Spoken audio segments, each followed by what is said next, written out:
সুপ্রিয় দর্শক আসসালামু আলাইকুম। আজকে আমি আপনাদের সাথে শেয়ার করব আমাদের নরসিংদী জেলার খুবই জনপ্রিয় একটি ভর্তা রেসিপি, কাঁচামরিচ দিয়ে চেপা বাঁশপাতা শুটকি ছেঁচা ভর্তা। এই ভর্তাটা খুবই সহজভাবে শিলপাটার ঝামেলা ছাড়া হামানদিস্তায় ছেঁচে করা যায়। আমার আজকের রেসিপিটি আপনাদের কাছে ভালো লাগলে চ্যানেলটি সাবস্ক্রাইব করে নেবেন আর লাইক কমেন্ট শেয়ার করতে কিন্তু ভুলবেন না। তো শুরু করা যাক। ভর্তা বানানোর জন্য এখানে নিয়েছি 6 থেকে 7টি চেপা শুটকি। এই শুটকিটাকে বাঁশপাতা শুটকিও বলে থাকে। আজ আমি বাঁশপাতা শুটকি দিয়ে এই ভর্তাটা বানাবো, তবে আপনারা চাইলে একই প্রসেসে পুঁটি মাছের চেপা শুটকি দিয়েও এই ভর্তাটা তৈরি করতে পারেন। এখানে নিয়েছি মাঝারি সাইজের 4টা পেঁয়াজ কুচি। পেঁয়াজটা একটু মোটা সাইজের টুকরো করে কেটে নিয়েছি। আর আমি যেহেতু আজ কাঁচামরিচ দিয়ে ভর্তাটা বানাবো, তাই এখানে নিয়েছি 10-12টার মতো কাঁচামরিচ। এই কাঁচামরিচের পরিমাণটা আপনারা আপনাদের পছন্দ মতো বাড়িয়ে বা কমিয়েও নিতে পারেন।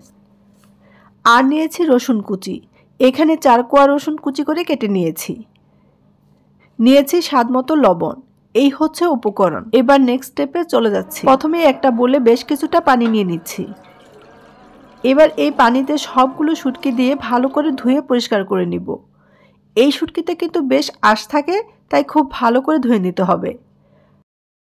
আপনারা দেখে নিশ্চয়ই বুঝতে পারছেন আমি এই শুটকির আঁশগুলো কিভাবে ছাড়াচ্ছি। আঁশগুলো পরিষ্কার করে নিয়েছি। এবার মাছের সাথে যে পেটি আছে তা ফেলে দিব, কারণ এই কালো পেটিটা কিন্তু তিতা লাগে। একে একে সবগুলো শুটকির আঁশ পরিষ্কার করে পানি পাল্টে পাল্টে 2 থেকে 3 বার ধুয়ে নেব।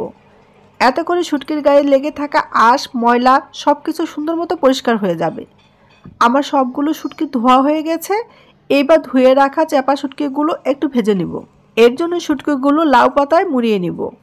এত করে এই ভর্তার ফ্লেভারটা অনেক বেশি ভালো আসবে। তবে এখানে লাউ পাতার পরিবর্তে আপনারা চাইলে কচু পাতা দিয়ে মুড়িয়েও এই ভর্তাটা বানিয়ে নিতে পারেন। আবার চাইলে লাউ পাতা বা কচু পাতা ছাড়াও শুধু শুটকিটা ভেজে ভর্তাটা বানাতে পারেন। এবার শুটকির সাথে দিয়ে দিচ্ছি কাঁচামরিচ, আর দিয়ে দিচ্ছি রসুন কুচি, সামান্য লবণ। শুটকির সাথে আমি এগুলো ভেজে নিব। আপনারা খেয়াল করলে দেখতে পারবেন আমি কিন্তু শুটকিটা ভাজার জন্য কোনো প্রকার তেল দেইনি। এই শুটকিটা তেল ছাড়াই ভাজতে হবে। চুলার আঁচটা লোতে রেখে একটা ঢাকনা দিয়ে ঢেকে একটু মচমচে করে ভেজে নিব। আর মাঝে মাঝে ঢাকনা তুলে উল্টে পাল্টে ভেজে নিব। চেপা শুটকি, কাঁচামরিচ আর রসুনটা 5 থেকে 6 মিনিট আমি ভেজে নিয়েছি। আমার কাঁচামরিচ আর শুটকিটা ভাজা হয়ে গেছে। এবার ভর্তাটা বানিয়ে নিব। আজ আমি ভর্তাটা শিলপাটায় করব না, ভর্তাটা হামানদিস্তায় বা ছেঁচুনি দিয়ে করব। প্রথমে দিয়ে দিচ্ছি ভেজে রাখা চেপা শুটকি। এবার এগুলো ভালো করে ছেঁচে নিব। এই শুটকিটা যেহেতু ভালো করে ভেজে নিয়েছি, তাই এই শুটকির কাঁটাগুলো সুন্দর মতো ম্যাশ হয়ে যাবে, আর খাওয়ার সময় কাঁটাগুলো মুখে লাগবে না। আমি এখানে হামানদিস্তায় ভর্তাটা করে নিচ্ছি, তবে আপনারা চাইলে শিলপাটায়ও করে নিতে পারেন। আমার চেপা শুটকিটা ছেঁচা হয়ে গেছে। এবার দিয়ে দিচ্ছি ভেজে রাখা কাঁচামরিচগুলো। কাঁচামরিচগুলো দিয়েও সুন্দর মতো আমি ম্যাশ করে নিব। দেখুন আমার কাঁচামরিচটাও সুন্দর মতো ম্যাশ হয়ে গেছে। এবার দিয়ে দিচ্ছি পেঁয়াজ। আমি কিন্তু পেঁয়াজটা ভাজিনি। আজ আমি কাঁচা পেঁয়াজ দিয়েই ভর্তাটা বানাবো।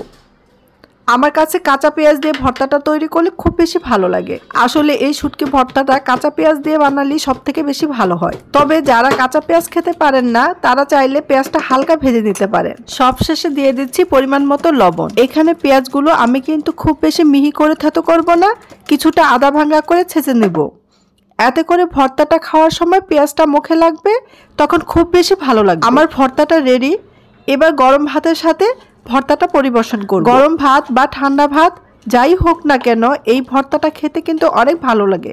এই ভর্তাটা বেশি করে বানিয়ে নিয়ে একটা এয়ারটাইট বক্সে রেখে নর্মাল ফ্রিজে রেখে 8 থেকে 10 দিন খেতে পারবেন। এই তো হয়ে গেল চেপা শুটকির ছেঁচা ভর্তা। কাঁচামরিচ দিয়ে এই চেপা শুটকির ভর্তাটা একবার বাসা বানিয়ে দেখুন। প্লেটের ভাত কখন শেষ হবে বুঝতেই পারবেন না।